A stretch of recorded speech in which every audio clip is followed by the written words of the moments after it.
എല്ലാവർക്കും മറ്റൊരു പുതിയ എപ്പിസോഡിലേക്ക് സ്വാഗതം. ഇന്നത്തെ എപ്പിസോഡിൻ്റെ തുടക്കത്തിൽ അലീനയും രേവതിയും ഫോണിൽ സംസാരിച്ചുകൊണ്ടിരിക്കുകയാണ്. ചേച്ചി കൊളത്തുപുഴ എത്തിയിട്ട് വിശേഷം എന്തൊക്കെയാണെന്നാണ് രേവതി തിരക്കുന്നത്. മറുപടി അലീന, ഞാനവിടെ എൻ്റെ സ്വന്തം പപ്പയുടെ അടുത്താണെന്ന് പറയുമ്പോൾ അത് കേട്ട് രേവതി, ചേച്ചി ഇങ്ങനെ സ്വന്തം പപ്പയൊക്കെ കണ്ടുപിടിച്ചേ? മറുപടി അലീന, അത് ബാലേന്ദ്രൻ അച്ഛൻ വളരെ കഷ്ടപ്പെട്ട് കണ്ടുപിടിച്ചതാ. എന്നിട്ട് പിന്നീട് എന്തൊക്കെയുണ്ടായേ? നിങ്ങൾ അച്ഛനും മകളും ആദ്യ കാഴ്ചയിൽ കണ്ടപ്പോൾ രണ്ടുപേരും കെട്ടുപിടിച്ച് കുറേ നേരം കരഞ്ഞോ? എന്തായിരുന്നു ചേച്ചിയുടെ റിയാക്ഷൻ എന്നൊക്കെയാണ് രേവതി ചോദിക്കുന്നത്. മറുപടി അലീന എല്ലാം തന്നെ വളരെ വിശദമായി പറയുന്നു. അന്ന് സ്റ്റാൻലി ആകട്ടെ ബാലചന്ദ്രന്റെ വീട്ടിൽ വെറും ഒരു ഗസ്റ്റ് എന്നുള്ള വ്യാജേനെ അലീനയെ കാണാനായി എത്തിയതും അവിടുന്ന് പിന്നീട് അങ്ങോട്ട് അലീന എങ്ങനെയാണ് വീട്ടിലേക്ക് വരെ എത്തിച്ചേർന്നതെന്നും എല്ലാം വിവരിച്ച് പറഞ്ഞ ശേഷം ഞാൻ പിന്നീട് വിളിക്കാമെന്ന് പറഞ്ഞ് അലീന കോള് കട്ട് ചെയ്യുന്നു. അലീനയുടെ ഫോൺ വെച്ച പാടെ തന്നെ രേവതിക്കുട്ടി മാമൻചങ്ങളോടും ഗ്രേസി ആൻറ്റിയോടുമായി കാര്യങ്ങളെല്ലാം വിശദമായി പറയുന്നു. കുറേ നാളായി ഒരു കഥ കേട്ടിട്ട് നീ എന്തായാലും കഥാപ്രസംഗം തുടങ്ങിക്കൊള്ളാനാണ് മാമൻചങ്ങൾ പറയുന്നത്. മറുപടി രേവതി, അതിന് കഥാപ്രസംഗമാകുമ്പോൾ പാട്ടുണ്ടാവത്തില്ലേ? ഇതിൽ പാട്ടൊന്നുമില്ല അങ്കിളെ. അങ്ങനെ രേവതി ആ കഥ പറയുന്നു. കുറേ വർഷങ്ങൾക്ക് മുമ്പ് ആഗ്രയിൽ വെച്ച് സ്റ്റാൻലി ജോസഫ് എന്ന പട്ടാളക്കാരനും വൈജയന്തി എന്ന പെൺകുട്ടിയും തമ്മിൽ കണ്ടുമുട്ടുന്നു. പിന്നീട് അവർ ഇഷ്ടപ്പെടുന്നു. അതിനുശേഷമുള്ള കാര്യങ്ങളൊക്കെ ഞാൻ പറഞ്ഞ മുമ്പ് തന്നെ നിങ്ങൾക്ക് അറിയാവുന്നതല്ലേ. അതൊന്നും ഇതിന് പ്രത്യേകിച്ച് പറയണ്ട. പിന്നീട് എന്താ സംഭവിച്ചെന്ന് മാത്രം അറിയിച്ചാൽ മതി എന്ന് പറയുമ്പോൾ അന്നേരം തന്നെ അലീനയുടെ കോള് രേവതിയുടെ ഫോണിലേക്ക് വരുന്നു. കോൾ അറ്റൻഡ് ചെയ്യുന്ന രേവതിയോടെ അലീന പ്രത്യേകം പറയുന്നുണ്ട്, സ്റ്റാൻലി ജോസഫിന്റെ അടുത്ത് ഞാനിപ്പോൾ ഉള്ള കാര്യവും അച്ഛൻ എന്നെ ഇങ്ങോട്ടേക്ക് കൊണ്ടുവന്ന കാര്യമൊന്നും പ്രത്യേകിച്ച് ആരോടും തന്നെ പറയാൻ നിൽക്കേണ്ട. അത് മാത്രമല്ല, ഇനി അഥവാ എന്റെ പപ്പയുടെ അടുത്തേക്കാണ് ഞാൻ വന്നതെന്നോ മറ്റോ പറഞ്ഞ യഥാർത്ഥ പേര് നീ ഒരു കാരണവശാലും പറയരുത്. എന്നാൽ ഇത് കേൾക്കുന്ന രേവതി, ഞാൻ മാമച്ചനങ്ങളോടും ഗ്രേസി ആന്റിയോടും എല്ലാം പറഞ്ഞു പോയല്ലോ ചേച്ചി. മറുപടി അലീന, അതൊന്നും സാരമില്ല. ഞാൻ ഉദ്ദേശിച്ചത് ഇതറിഞ്ഞ പ്രശ്നം ഉണ്ടാകുന്ന ചിലരില്ലേ, അതായത് കടപ്പാട്ടൂരും മറ്റുള്ളവര്, അവരാരും ഈ ഒരു കാര്യം ഒരിക്കലും അറിയാൻ ഇടവരരുത്. അവരോടാരോടും ഞാൻ അറിയിക്കില്ലെന്ന് രേവതി ഉറപ്പ് കൊടുക്കുന്നുണ്ട്. എന്നാൽ പിന്നെ ഗ്രേസി ആന്റിയോട് നേരിട്ട് സംസാരിച്ചോളാൻ പറഞ്ഞ് അലീനയുടെ കോള് ഗ്രേസി ആന്റിയുടെ കൈ കൊടുക്കുന്നു. ഫോൺ മേടിച്ച പാടെ അലീനയ്ക്ക് സുഖമാണോ എന്ന് ആന്റി തിരക്കുന്നുണ്ട്. തിരിച്ചും അലീന അതേ കാര്യം തന്നെ ചോദിക്കുന്നു. അതിരിക്കട്ടെ, നീ പാലായിന്ന് പോയെന്നൊക്കെ ഇന്നലെ രേവതിക്കുട്ടി പറയുന്നുണ്ടായിരുന്നു. മറുപടി അലീന, ഞാനിപ്പോൾ കൊളത്തുപുഴയിലാണെന്ന് ഗ്രേസി ആന്റിയോടെ പറയുന്നു. അവിടെ എങ്ങനെ എത്തിയെന്നാണ് ഗ്രേസി ആന്റി ചോദിക്കുന്നത്. മറുപടി അലീന, രേവതിക്കുട്ടി പ്രത്യേകിച്ചൊന്നും പറഞ്ഞില്ലേ. മറുപടി ഗ്രേസി ആന്റി, അവളിതാ ഇവിടെ ഇരുന്ന് വലിയൊരു കഥാപ്രസംഗം പറയുന്നുണ്ടായിരുന്നു. സ്റ്റാൻലി ജോസഫ് എന്ന പട്ടാളക്കാരൻ വൈജയന്തിയെ സ്നേഹിച്ച കഥ. ഇത് കേട്ടിട്ട് അലീന മറുപടി ഗ്രേസി ആന്റിയോട്, ഞാനിപ്പോ സ്റ്റാൻലി ജോസഫിന്റെ വീട്ടിലാണ്. അല്പം ഒന്ന് ആലോചിച്ച ശേഷം എന്തോ മനസ്സിലായിട്ടെന്നോണം ഗ്രേസി ആന്റി ചോദിക്കുന്നു, അപ്പോ സ്റ്റാൻലി ജോസഫ്? മറുപടി അലീന, അതെ ആന്റി, എന്റെ പപ്പയാണ്. ഇതെങ്ങനെ സംഭവിച്ചു എന്നാ ഗ്രേസി ആന്റി ചോദിക്കുന്നത്. മറുപടി അലീന, എൻ്റെ അച്ഛൻ ഒരുപാട് കഷ്ടപ്പെട്ട് കണ്ടുപിടിച്ചതാണ്. കേട്ടിട്ട് തന്നെ എനിക്ക് സന്തോഷമാവുന്നെന്നാണ് ഗ്രേസി ആന്റി പറയുന്നത്.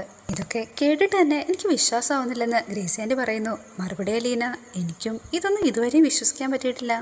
ആന്റി ഒന്ന് അങ്കിളിന് ഫോൺ കൊടുക്കുമെന്ന് ഗ്രേസി ആന്റിയോട് അലീന ചോദിക്കുന്നുണ്ട്. അങ്ങനെ അങ്കിളിനോട് അലീന, എനിക്ക് അവിടെ വന്ന് യാത്ര പറയാനൊന്നും പറ്റിയില്ല. ഞാനിപ്പോ എന്റെ സ്വന്തം പപ്പയുടെ വീട്ടിലാ. അങ്കിള് ആർമിയിലല്ലായിരുന്നോ? കേണൽ സ്റ്റാൻലി ജോസഫ് എന്ന പേര് എവിടെയെങ്കിലും കേട്ടിട്ടുണ്ടോ എന്ന് ചോദിക്കുന്നു. മറുപടി മാമച്ചനങ്ങള് എവിടെയോ കേട്ട് മറന്ന പോലെ തോന്നുന്നു.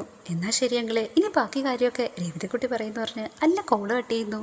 അലീനയാകട്ടെ ഫോൺ വെച്ച പാടെ അവിടെയുള്ള നായ്ക്കളുമായി ഫോട്ടോ എടുത്തുകൊണ്ടിരിക്കുകയാണ്. അതിനിടയ്ക്ക് അതുങ്ങളോട് സംസാരിച്ചിട്ട് അലീന ഇടയ്ക്ക് പറയുന്നുണ്ട്, ഇവിടെയുള്ള എല്ലാവരെ പറ്റി ഞാൻ എല്ലാവരെയും അറിയിച്ചു കഴിഞ്ഞു. ഇനി നിങ്ങളെ പറ്റി മാത്രമാണ് പറയാനായിട്ടുള്ളത്. നിങ്ങളുടെ വിശേഷം കൂടി എനിക്ക് പറയണ്ടേന്ന് പറഞ്ഞ് അലീന അവരോട് ചേർന്ന് ഫോട്ടോസൊക്കെ എടുക്കുന്നു. എനിക്ക് പ്രത്യേകിച്ച് വേറെ പണിയൊന്നും ഇല്ലാത്തതുകൊണ്ട് കുറച്ച് നാളത്തേക്കെങ്കിലും നിങ്ങൾ എന്നെ സഹിക്കണമെന്ന് അലീന ഇടയ്ക്ക് പറയുന്നുണ്ട്. ഇതൊക്കെ തന്നെ ബൈജുവും പൗലോസും വളരെ അത്ഭുതത്തോടു കൂടിയാണ് നോക്കിക്കൊണ്ടിരിക്കുന്നത്.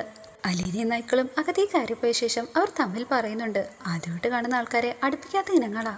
ഇതെങ്ങനെയാ ആ കൊച്ചു നിങ്ങളെയൊക്കെ കയ്യിലെടുത്തേന്ന് അറിയാത്തത്? എനിക്ക് ഓർമ്മയുണ്ടോ എന്ന് ബൈജു പൗലോസിനോടെ ചോദിക്കുന്നു. ഞാനിവിടെ ജോലിക്കായി വന്ന ദിവസം എന്നെ ഓടിച്ച് മരത്തി കയറ്റിയവനാ. ദാ ഇപ്പോ അവളുടെ പിന്നാലെ ഇങ്ങനെ മണപ്പിച്ച് നടക്കുന്നത്. എന്നാൽ ഈ കൊച്ചിന് ഈ നായ്ക്കളെയൊക്കെ കയ്യിലെടുക്കാൻ മാത്രം എന്ത് വിദ്യ ഈ കൊച്ചിന് വശമുള്ളതെന്ന് അവർ തമ്മിൽ പറയുന്നുണ്ട്. ഇതേസമയം വീട്ടിലാകട്ടെ ഭവിതയും കൃഷ്ണയും സന്തോഷത്തോടെ സംസാരിച്ചുകൊണ്ടിരിക്കുകയാണ്. കുറേ നേരമായിട്ടും ഫോണിൽ എന്തോ നോക്കിയിട്ട് തമ്മിൽ പറയുന്നത് വൈജയ്ക്ക് തീരെ ഇഷ്ടപ്പെടുന്നില്ല.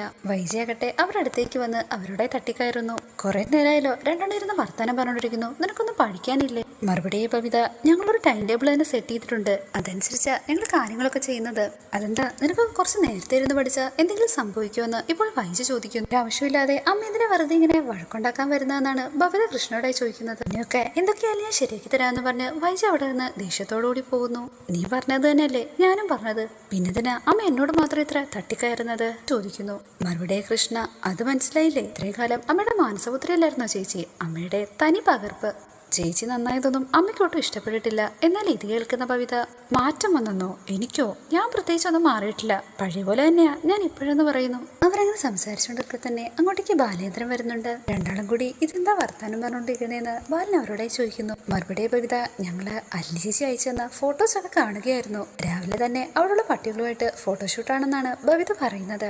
ആഹാ, അല്ലി ചേച്ചി അയച്ചെന്ന ഫോട്ടോസ് ആണോ? വൈസിയെ ദേഷ്യം പിടിപ്പിക്കാനെന്നോണോ ബാലേന്ദ്രൻ അവരോട് കൂടുന്നു. വൈസ തങ്ങളെല്ലാം പറയുന്നത് ശ്രദ്ധിക്കുന്നുണ്ടെന്ന് ബാലൻ ഇടയ്ക്ക് നോക്കുന്നുണ്ട്. അതിനുശേഷം ബാലൻ അവിടെ പോയപ്പോണ്ടായ അനുഭവമൊക്കെ പറയുന്നുണ്ട്. അന്ന് ഞാൻ അവിടെ ചെന്നപ്പോ ഈ നായ്ക്കളെ ആദ്യം കണ്ടത് ഞാനാ. എന്റെ കൂടെ ഉണ്ടായിരുന്ന ഗോവർദ്ധനാകട്ടെ ഇതുങ്ങളെ കണ്ട് പേടിച്ച് വണ്ടിയിൽ നിന്ന് വല്ലതും പുറത്തിറങ്ങുന്നുണ്ടായിരുന്നില്ല. നമുക്കെന്തായാലും അവളെ ഒന്ന് വിളിച്ചു കളയാന്ന് പറഞ്ഞ് ബാലൻ ഫോൺ എടുത്ത് അലീനെ കോൾ ചെയ്യുന്നു. ഇന്നത്തെ എപ്പിസോഡോട് അവസാനിച്ചിരിക്കുന്നു. Please like, share and subscribe.